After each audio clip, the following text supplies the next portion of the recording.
Hey everybody, welcome back. I don't know even what number interview this is and the whole like weird long line of interviews we started since the COVID pandemic. But one of the things that we've been doing is going out and reaching out to people who we think are really interesting, or people I don't know what they do and I want to ask them what they do, for a couple of reasons. And people have been asking me this lately, but one of the reasons we've been doing it is I remember when I went to nursing school, someone told me I don't just have to work in a hospital. There's other things I could do. And so they brought in other people who did other things that were actually nurses. And that opened up my world, which is how I ended up here in front of all of you representing Barbicide, even though I am a nurse. And so I like bringing people to the table that are in the beauty industry. Maybe they didn't start in the beauty industry. Maybe they were never a stylist or a nail tech or any type of person working, so to speak, behind the chair. Maybe they were, I don't know, but I want to ask those questions. So today we have a very interesting guest. This is JoAnne Stevens, and she is the program director for the Aveda Institute in Denver. Been to their school several times, one of my favorite schools. And as soon as we decided to talk to somebody from the school world, she was sort of my first pick because I really like her. She's got some great conversation to be had. So welcome, JoAnne. Thank you, Leslie. I'm so happy to be here. Yeah, good. So she has a great school. It's very well run, which of course, you know, I love when I'm going to do a training. Everybody listens, even the instructors show up and everybody asks good questions. So I love that. But tell me about what your role is in the school and how you got there. What was your pathway to becoming this role in the education of cosmetologists? Okay, absolutely. I'm happy to share. I found myself in aesthetics years later than I ever thought I would. When I was a young girl, much like many women specifically who dream of being in the beauty industry, I loved playing with hair, my dolls, doing makeup, that kind of thing.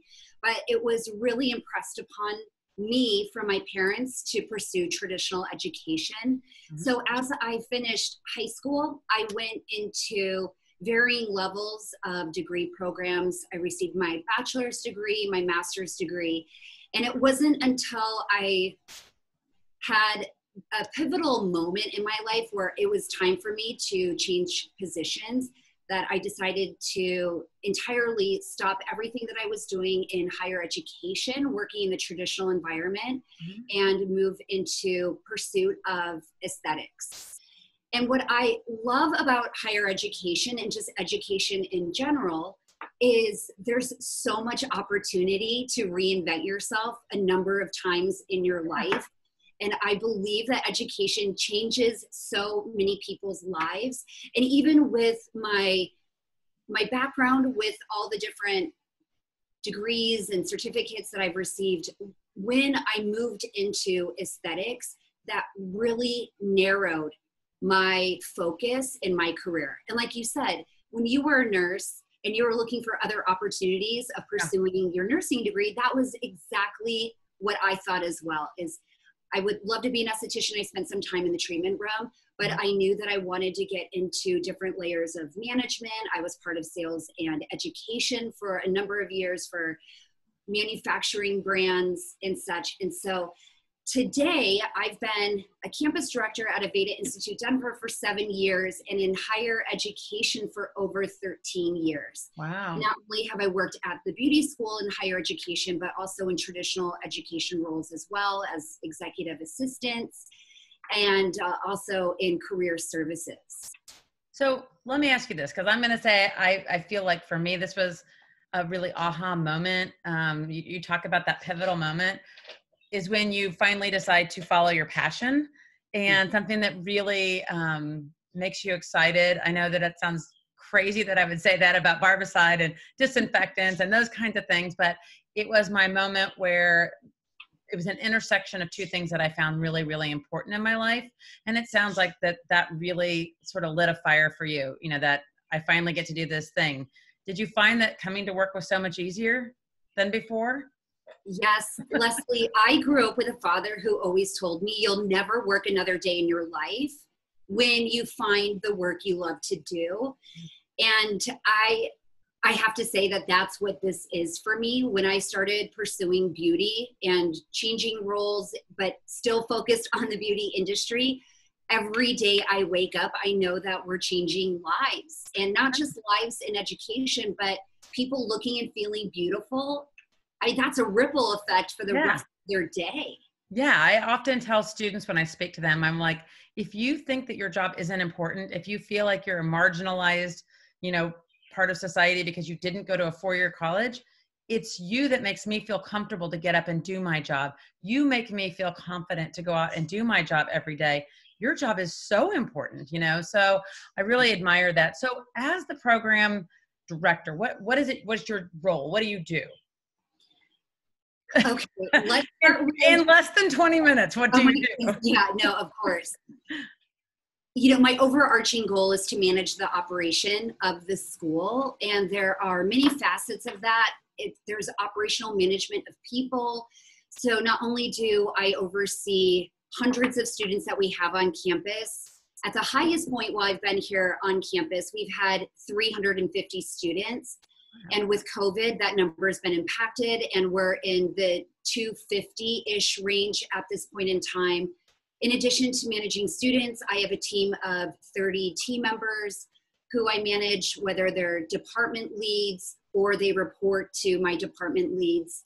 In my role, I also manage community partnerships and strategic planning. So it's our community and network outreach to ensure that the school is connected to not only community service oriented facets of our students giving back and our team members being able to give back to nonprofit organizations, but also to ensuring that our students have a gateway into the next step of their careers.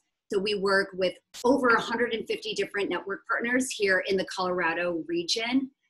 I also take part in human resources and resource management training for team, employee recruitment, and am the Title IX compliance officer because we're a federally funded school. We have to make sure that we're following federal mandates, and part of that is keeping students safe and ensuring that their education isn't impacted by violence of a sexual nature, which is Title IX. Yeah. I'm part of the innovation of what's to come on campus, looking ahead at additional career and curriculum offerings, professional courses, that type of thing. I mean, there's just so much involved in what we do, but the premise of the school is to develop students who are able to successfully graduate, move into successful licensure, and then finally be successfully placed with their certificate. Wow, that is a lot.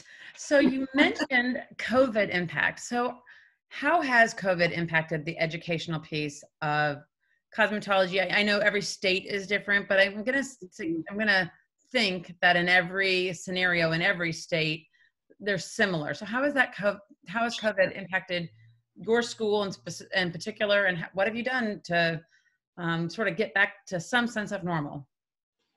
Yeah, it's quite multifaceted. The one thing you're going to love, Leslie, is that it's increased a major focus on disinfection. Yeah. I don't think I've had as much personal protective equipment on campus in my life. I think it's awesome to have just a deeper focus on how we're keeping people safe. We are doubling up on face masks for our osteology and massage therapy students based on an executive order that was placed in higher education and for personal services by the governor of Colorado. So not only are students needing to wear a facial covering, they also have to add an additional layer of the facial shield in which to protect. Now that's for spa services, aesthetics, and massage. We are temperature testing, ensuring that people are washing hands before services begin, the guest, and that the student is doing that practice as well. Hand sanitizing, just continual every hour wiping down of general areas of the building. We are ensuring that guests are following suit and ensuring that they're able to pass the COVID checkpoints that we have for anyone to come on campus. And that's our life right now. We had to move into a hybrid learning environment so that we could reduce how many people are on campus at any one period of time. Hybrid meaning that one day of our students' program is spent in an online learning environment, while the other 2 days are spent here on site. My educators follow suit to that exact same schedule. Because of 6 feet of separation and wearing face masks, which is part of our executive order, we've had to shrink things exponentially, but it's definitely created a safety net for us. There are pods of people that we can identify in any area of the building that are not commingling with other people. So it's definitely kept people-to-people contact far lower, while still our students having the ability to provide excellent education, whether they're practicing on a mannequin or on a public guest. So, odd question. It just came up while you were talking. Seems like it almost would make the education better, more focused, because you have this small group of people that are consistently working together. It sounds like almost like the own little pod or family that is always working together. And so that an instructor has the opportunity to see where one person might need a little extra help, where somebody else could maybe move on a little bit. Is that, am I guessing that does happen? Is that improving? You're absolutely right on. Yeah, because we've had to shrink how many people can be in one space at one time based on that 6 feet of separation, the connection with the student to the educator is enhanced because the educator is managing less students. Our ratio went from 1 to 20 to 24 students to 1 to 9 very quickly. Wow. So there's just so much more attention on the learning experience. Right now, our temporary distance education, that hybrid piece of the online learning, is flexible learning for our students so that they can incorporate that in a given time frame, but when they're able to achieve the course requirements for that day in that time frame. So it's nice. I mean, there's a lot of saving of resources while also keeping people safe on campus. Do you think any of that will stay in place after COVID, or do you think it'll all kind of migrate back? What's your just crystal ball idea? People are asking me all the time, what do you think is going to happen? And I don't know. So what do you think is going to happen with education? Do you think some of that will stay? I do.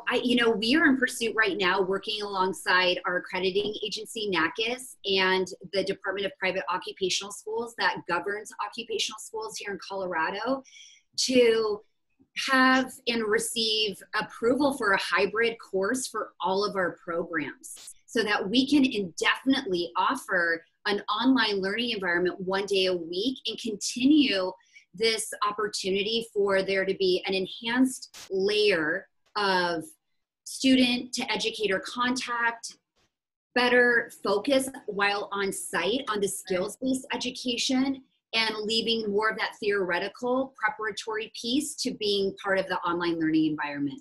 It also seems like one of the things that could do is one of the things we hear in the deregulation argument all the time when there are bills introduced is that we need to reduce the barriers to entry. We need to make it less difficult for someone to get into this career field, and whether it is reducing what it takes to get the education, what it takes to get the license. And I think what I'm hearing you say is that this hybrid model might be enough of a barrier that somebody who perhaps, let's say, just doesn't even have transportation 3 days a week, maybe they can only afford transportation 2 days a week, or they have some other responsibility where they could do their hybrid education, late at night, if that's what works for them. That's what I'm hearing you say, is that this gives somebody, and what is the average age? I'm curious, because I've always wanted to ask this, of your aesthetics students, because every time I go into an aesthetics classroom, I notice that the bar is a little bit higher in terms of age. What's that average age of those students? Do you ballpark idea?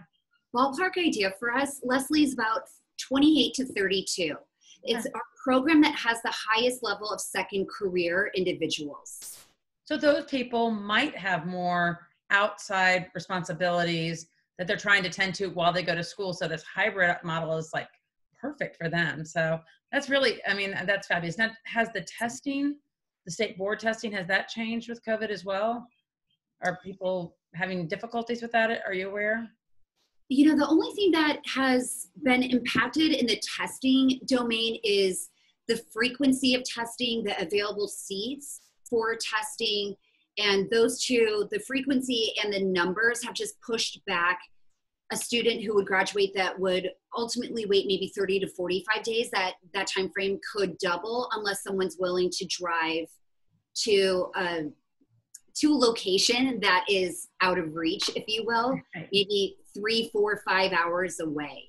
Yeah, my daughter, I live in Kansas City, and my daughter graduated from nursing school in May and had to drive to Iowa to take her board exam. She had a job and she couldn't start her job, and so she drove to Iowa to take her testing. So I'm familiar with how that has changed for a lot of people. So I do want to ask you, if I wanted to, anybody else decided, hey, I think this is my passion. I think I want to go into aesthetics or hair or whatever discipline. What makes me a good candidate? What makes it really highly likely that I'll get into one of your programs? What do I need to do to prepare myself? Or do I just apply and you guys take it from there? What does it look like when I want to do that? Yeah, that's a great question, Leslie. You know, we have an enrollment process for our students. First, as soon as someone shows interest, we schedule a tour. And the tour shows the student what the learning environment looks like, what the subject matter hours requirement is, what they can come to learn and expect while being a student here on campus. And once the student understands through the touring process, right now we're doing it all virtually, just as another added layer of keeping as many people off-site as possible. But it would usually happen on-site. Once a student sees that and wants to continue to pursue enrollment, there are a couple identifying measures that need to happen. First is we need to start that they have ED or a high school diploma. That definitely needs to happen, and proof of identification.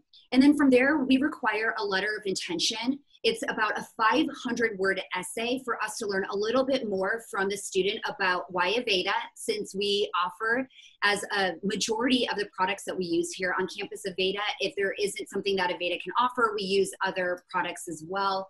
But we want to know why Aveda, why this industry, what do you hope to achieve?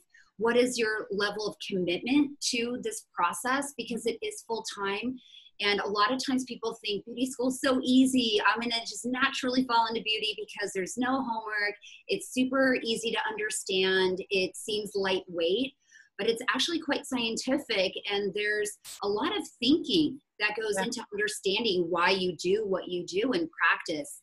And so we want to just understand from the student in that essay, why us, why now, and why this would be a good fit for them.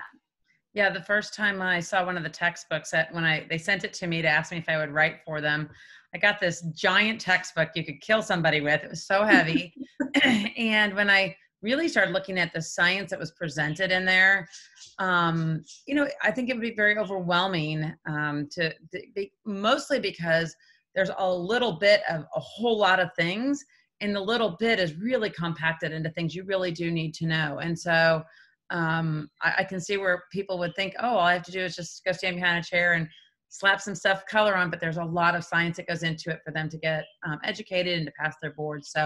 So your best advice is know what you want to do when you're applying, and then what is across the board in cosmetology schools. Do you have an idea what the acceptance rate is, or is there no real number for that? I don't know if there's necessarily no real number for us. There are only a few qualifying reasons why a student would be accepted. It would be that we know that they wouldn't be able to complete the program. We don't want to start students that can't complete the program. That is not a great outcome for the school, and certainly not a good financial outcome or time investment for the student. We also want to make sure that they are legitimately able to test for state board upon completion. If there are roadblocks that we know right now in that enrollment process that would prohibit them from being able to test at state board, that would be a reason for us to say no to enrollment. But more often than not, we believe through the process of the admittance that when we say yes to a student, we want to give them a chance, and we believe that they're going to yield success in the program and move to successful grad, licensure, placement. So you guys are pretty attuned at knowing who's going to make it and who isn't. I mean, and obviously there are cases that it could go either way, but for the most part, you guys have been doing this a long time and you get it. So anything else you want to tell us about your job, about cosmetology education? Anything you want to say? This is your open forum here. I've asked all the questions I have. Leslie, thank you. I think, the one thing I love to impress upon my students, and it may not be so much in this generation, but it was certainly in my generation, I didn't necessarily have a champion for me going through beauty school. And I am a licensed esthetician, so I went through aesthetics. So when it comes to aesthetics, hairstyling, barber, cosmetology, my parents just about gasped. They couldn't breathe when they knew that I'd signed up for esthetology school. They thought, your traditional completer of higher education diplomas, why would you move into this sector? I think that there was, and there still may be a little bit, a stigma of who goes to beauty school and why they choose to go to beauty school. And I told my parents, I'm like, you watch, I'm going to make something of myself and I'm going to make you proud and you'll eat your words later, because you thought this was a stigma thing, that people wouldn't respect me ultimately for moving in this arena. And I have to say that this has been the best career decision I've made of my life. I'm happier than I've ever been. And for the students who are possibly listening to this, or individuals that are thinking of a second career, there's so much opportunity career-wise, and there's nothing that you're going to receive more enjoyment in than making people look and feel beautiful. And I think what we've learned in COVID is, during time of pandemic and time of recession, people are not willing to give up beauty services, because people understand they want to look good because it makes them feel good psychologically, physically. People need this. Yeah.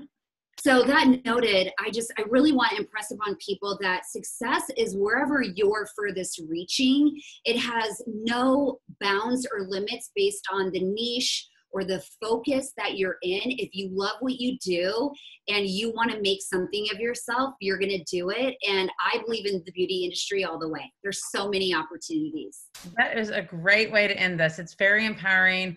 You said it perfectly. I think that there's so many things people can do today that do not require that 4-year education, and will make them so much happier, and also probably put a lot of money in their pocket. So it's so great to talk to you. Again, this is JoAnne Stevens. She's from the Aveda Institute in Denver. So if you are in that area and you're interested, go visit JoAnne. I guess don't go visit her, visit her virtually. And I really appreciate your time. And I can't wait to come back out to your school when you guys are receiving visitors again. I agree. Leslie, thank you so much. Yeah. It was nice to be here today. Appreciate it. Nice to have you. Thanks so much. Bye-bye.